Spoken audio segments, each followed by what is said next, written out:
আলাইহি ওয়াসাল্লাম বলেছেন, কিয়ামতের মাঠে সাত শ্রেণীর মানুষকে আল্লাহ পাক আরশের ছায়া ছায়া দিবেন। তার মধ্যে এক শ্রেণীর মানুষ হচ্ছে তারা যারা তাদের যৌবন কালটাকে আল্লাহর পথে ঢেলে দিয়েছে।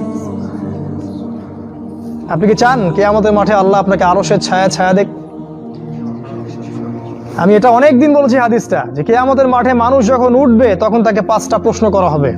তোমার জীবন কোন কালে ব্যয় করেছো, তোমার যৌবন কোন কাজে ব্যয় করেছো, কোন পথে সম্পদ উপার্জন করেছো আর কোন পথে সম্পদ ব্যয় করেছো, আর জানা অনুযায়ী আমল করেছিলে কি না। এখানেও দেখেন তোমার যৌবন কোন পথে ব্যয় করেছো আলাদা প্রশ্ন হবে। যদি আমরা যৌবন আল্লাহর পথে ব্যয় করতে পারি, আরশের ছায়া আপনি ছায়া পাবেন ইনশাআল্লাহ। আপনার নেতা হবে জান্নাতে হুসাইন রাদিয়াল্লাহু আনহু,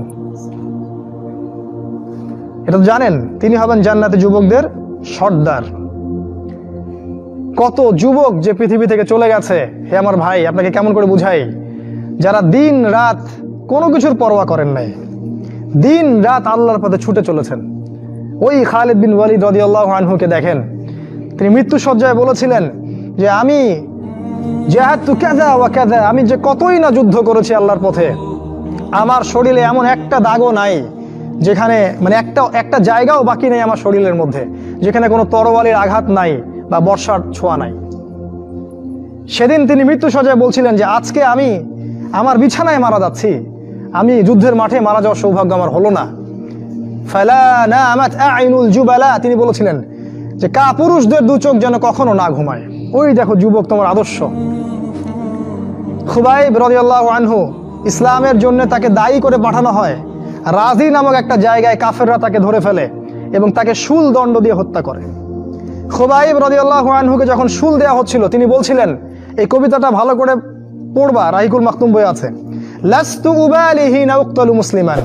তাকে যখন শুল দণ্ড দেওয়া হচ্ছে, শুল দণ্ড মানে বোঝো, পিছন দিয়ে মানে লৌহ দণ্ড প্রবেশ করিয়ে মাথা দিয়ে বের করে দিত, কঠিন দণ্ড, একটা ফাঁসি টাসির চেয়েও ভয়ঙ্কর। এই শুল দণ্ড তাকে দেওয়া হচ্ছে এবং বলা হচ্ছে, তুমি কি চাও তোমাকে ছেড়ে দেই আর মুহাম্মাদকে তোমার জায়গায় শুলদণ্ড দেই? কাফেররা বলেছিল। আর এই যুবক বলেছিলেন যে আমার জীবনের বিনিময়ে নবীর একটা চুলের আঘাত পাক, সেটাও আমি চাই না। দোয়া করছে, আল্লাহ আমার মৃত্যুর সংবাদটা নবীকে পৌঁছে দিও। আল্লাহ পাক সেটা পৌঁছে দিলেন। রাসূল মদিনা থেকে খবর পেয়ে গেলেন যে খুবাইবকে হত্যা করা হয়েছে। তিনি তখন কবিতা আবৃত্তি করছিলেন যে লাস্তু উবালিহি না উক্তালু মুসলিমান, আমি কোনো পরোয়াই করি না যখন আমাকে মুসলিম হিসেবে হত্যা করা হচ্ছে। আলাই জামিন কানা লিল্লাহি মাসরাই, আমাকে যেদিকেই পাশ ফেরানো হোক না কেন সেটা আল্লাহর জন্যই। ওয়াযালিকাল ইলাহু ওয়া ইয়াশা, এবং তিনি হচ্ছেন এমন ইলাহ যিনি যদি চান ইউবারিক আলা ফি কুল্লি শিলুই মিমাসা, তাহলে তিনি প্রত্যেকটা আমার গোশত টুকরা হাড্ডির মধ্যে বরকত দিতে পারবেন। এই কবিতা বলতে বলতে তার জান চলে যায়। এই যে তোমার আদর্শ, কখনো ভেবেছো তাদেরকে নিয়ে? তারা তোমাদের সুপার হিরো। আজকে ফ্যান্টাসির জগতে সুপার হিরো খুঁজে বেড়াও তোমরা রাসূলের আদর্শ গ্রহণ করার সৌভাগ্য হলো না। খালিদ বিন ওয়ালিদকে দেখতে পারলে না। ওমর ইবনুল খাত্তাব এমন বীর, যার সামনে 10 জন 15 জন কিছুই না, তরোয়াল নিয়ে বের হয়েছেন নবীকে হত্যা করবে। প্রতিমধ্যে শুনলেন কি তার বোন ভগ্নিপতি ইসলাম কবুল করেছে, চললেন বোন আর ভগ্নিপতিকে আগে মারবো তারপর নবীকে। সেখানে গিয়ে শুনলেন কোরআন তেলাওয়াত করা হচ্ছে, কান লাগিয়ে শুনলেন কি তেলাওয়াত করা হচ্ছে। জিজ্ঞাসা করলেন কি তেলাওয়াত করছো? তারা বললো যে আমরা কিছুই তেলাওয়াত করছিলাম না। তিনি মারধর শুরু করলেন। এক পর্যায়ে একটা কাগজ বের হয়ে আসলো, ওই যে নুসখা, সেখানে লেখা ছিল সূরা তাহা।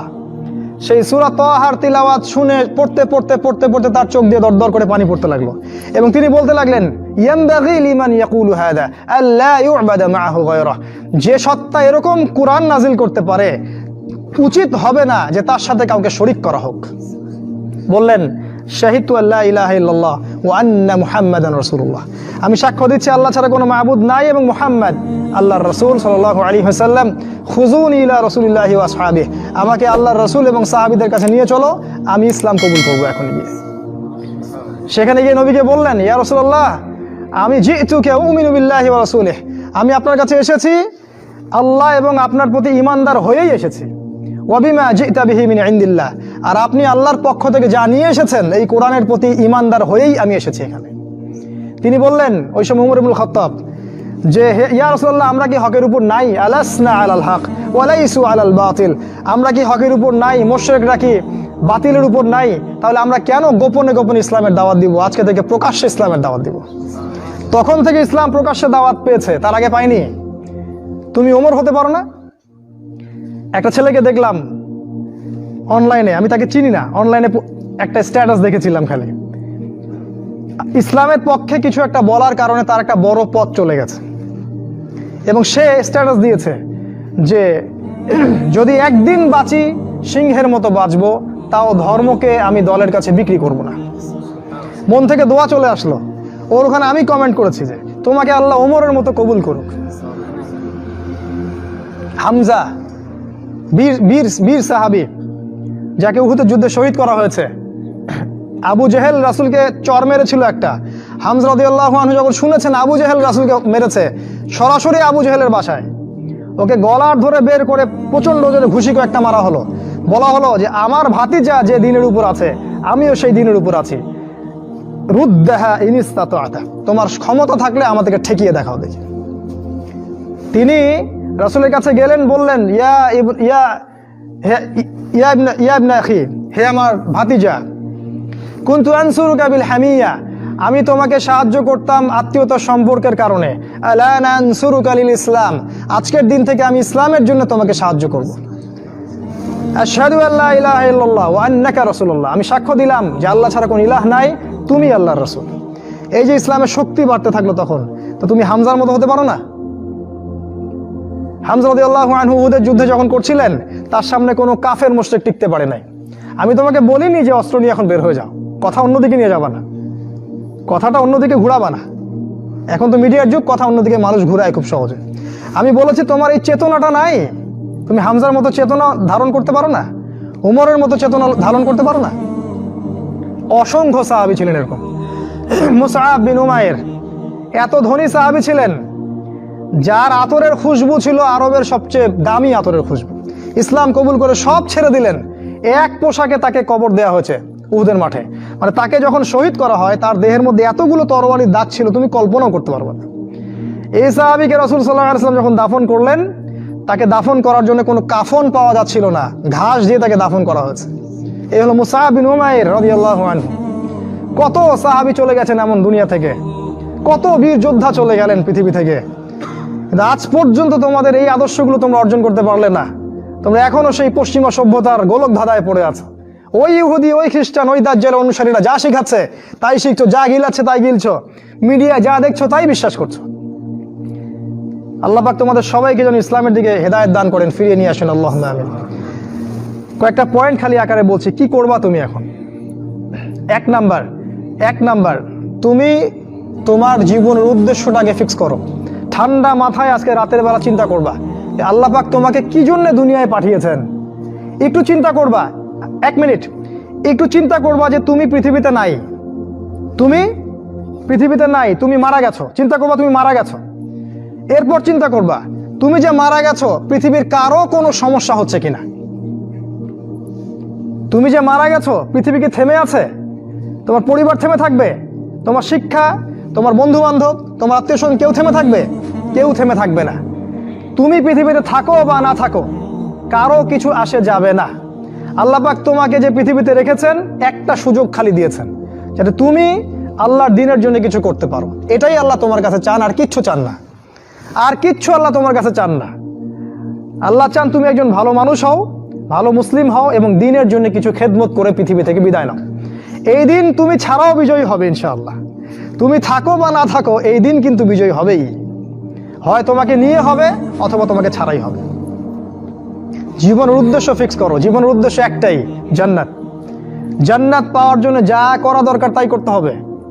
কোরআন হাদিস মেনে চলা থেকে শুরু করে আমল করা, আদব আখলাক সবকিছু এর মধ্যে চলে আসবে ইনশাআল্লাহ। আল্লাহ পাক তোমাকে পথ দেখাবেন। আগে তুমি জীবনের উদ্দেশ্য ফিক্স করো। একটা কথা বলি, সবাই তোমাদেরকে বলবে জীবনে সফল হতে হবে। অনেক কথা আমি বলছি আমার ব্যক্তিগত অভিজ্ঞতা থেকেই বলছি। আল্লাহ পাক আলহামদুলিল্লাহ ফার্স্ট সেকেন্ড ছাড়া রেজাল্ট আমাদের হতো না। যখন থেকে আমরা বুঝতে পেরেছি যে ট্র্যাকে আমরা যাচ্ছি সে ট্র্যাকটা ভুল, এই বুঝটা যখন থেকে আসছে আমাদের মধ্যে, আমরা চেষ্টা করছি অন্যদেরকে আমাদের শিক্ষা দিয়ে সচেতন করার জন্য। আমরাও ভুল করেছি, ভুলের উপর ভুল করেছি, আল্লাহ পাক যেন মাফ করেন, আল্লাহুম্মা আমিন। সাফল্যের সংজ্ঞা শেখানো হতো আমাদেরকে পরিবার থেকে। সফল হতে হবে বাবা, নিজের পায়ে দাঁড়াতে হবে, বাবাকে দেখতে হবে, মাকে দেখতে হবে, অমুক তমুক ইত্যাদি ইত্যাদি। বিয়ে করবি কি নিয়ে, তোর তো কিছুই নাই, বলে নাই কথাগুলো আপনাদেরকে। চাকরি বাকরি করতে হবে, প্রতিষ্ঠিত হতে হবে। শোনো, সাফল্যের একটা সংজ্ঞা দিয়েছেন আল্লাহ কোরআনে, একটাই সংজ্ঞা, সূরা আল ইমরানের মধ্যে আছে। আজকে আমি সব ডিটেলস বলার সময় পাচ্ছি না। সূরা আল ইমরানের মধ্যে আছে, কুল্লু নাফসিন যায়িকাতুল মাউত, প্রত্যেকটা নফস মারা যাবে এবং কিয়ামতের মাঠে তাদের পুরোপুরি প্রতিদান তাদেরকে দেয়া হবে। এখানে আল্লাহ সাফল্যের সংজ্ঞা দিয়েছেন, ফামান যুহজিহা আনিন নার ওয়া উদখিলাল জান্নাহ ফাকাদ ফাজ। ওই দিন কিয়ামতের মাঠে যাকে জাহান্নাম থেকে বাঁচানো হবে আর জান্নাতে প্রবেশ করানো হবে, ফাকাদ ফাজা, এই ব্যক্তি হচ্ছে সফল। সাফল্যের সংজ্ঞা কোথায় পাইলেন? যদি আমরা জাহান্নাম থেকে বাঁচতে পারি প্রত্যেক ব্যক্তি এবং জান্নাতে যেতে পারি, সেই সফল, এছাড়া কেউই সফল না। এই পৃথিবীর কেউই সফল না, কেউ না। সে যত বড় রাষ্ট্রনেতা হোক, পণ্ডিত হোক, বিজ্ঞ হোক, পণ্ডিত কে হয় হোক, যার দাপটে সারা বিশ্ব কাঁপে, এও সফল না যদি না সে জান্নাতে যেতে পারে। কিন্তু একজন এই ভ্যান চালক, এক রিক্সা চালক, এক আমার ওই গরিব চাচা, ওই কৃষক, সে যদি হিসাব দিয়ে জান্নাতে যেতে পারে, সে সফল। তিনি সফল, তিনি আল্লাহর কাছে পছন্দের বান্দা। অতএব জীবনের উদ্দেশ্যটাকে ঠিক করে ফেলো, এটা প্রথম কাজ। দ্বিতীয় কাজ, তোমাকে জ্ঞান অর্জন করতে হবে। দ্বিতীয় কাজ, কিসের জ্ঞান অর্জন করবে? যে জ্ঞান তোমাকে আল্লাহর দিকে নিয়ে আসবে, সেই জ্ঞান অর্জন করতে হবে। কোন কোন সাবজেক্ট পড়তে হবে তোমাকে? তোমাকে প্রথমত কোরআন পড়তে হবে, তেলাওয়াত করা শিখবে, অর্থ জানবে, আরবি ভাষা শেখার চেষ্টা করো, কোরআনের আদেশ মানো, নিষেধগুলো ছেড়ে দাও এবং কোরআনের দাওয়াত মানুষের কাছে পৌঁছে দাও। কোরআনের দাওয়াত মানুষের কাছে পৌঁছে দাও এবং কোরআনের বিধান বাস্তবায়নের জন্য আল্লাহর পথে চেষ্টা করো। আর কি সাবজেক্ট পড়তে হবে? তোমাকে হাদিস পড়তে হবে, রাসূলের হাদিস, অসংখ্য হাদিস, এগুলো পড়তে হবে তোমাকে। আর কি পড়বে? ইসলামের ইতিহাস তোমাকে পড়তে হবে। ইসলামের ইতিহাস জানবে না, তাহলে হীনমন্য জাতি হবে। তুমি জানবেই না তোমার এই বাপ দাদারা ছিল সিংহ পুরুষ, তুমি এটা জানবেই না। তোমার শেকড় যে এত সিংহ পুরুষ দিয়ে ভর্তি, এটা তুমি জানোই না। এই জন্য হীনমন্যতায় ভোগো, মনে হয় যে আমাদের কেউ নাই, আমরা এতিম। জি না, আমরা এই বিশ্ব শাসন করেছি 100 বছর আগেও। 100 বছর আগেও এই পুরো বিশ্ব আমাদের হাতে ছিল। এখন যা দেখছো এরকম অতীত এরকম ছিল না। একটা ওমরের হুঙ্কারে সারা বিশ্ব কেঁপে যাইতো। এক আলী রাদিয়াল্লাহু আনহু যদি জিহাদের মাঠে হুঙ্কার দিতেন, সমস্ত কাফের হৃদয় একদম দরদর করে কাঁপতে থাকতো। আমাদের সিংহ পুরুষ বাবারা দাদারা এরকম ছিলেন। আমরা এত হীনমন্য জাতি ছিলাম না। আজকে আমরা আমাদের পরিচয় ভুলে গেছি, পরিচয় ভুলে গেছি। ইতিহাস পড়তে হবে তোমাকে। আর কি পড়তে হবে? ইসলামের অর্থনীতি পড়বে।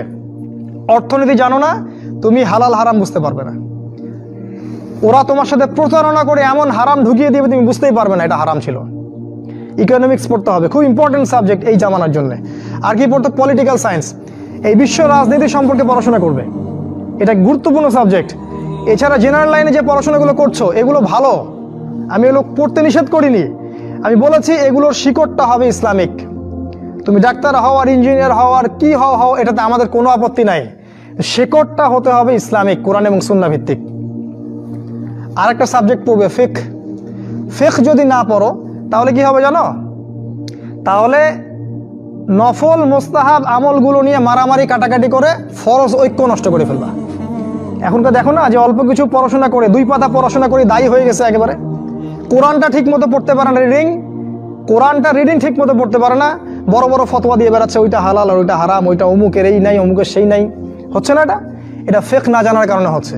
ফিকহের বুঝ কঠিন বুঝ, গভীর বুঝ। এই জন্য ইমাম আবু হানিফা থেকে শুরু করে যত ফকিহ ছিলেন সবাইকে ভক্তি শ্রদ্ধা সম্মান করতে শিখো। ফিকহটা অনেক কঠিন একটা জিনিস।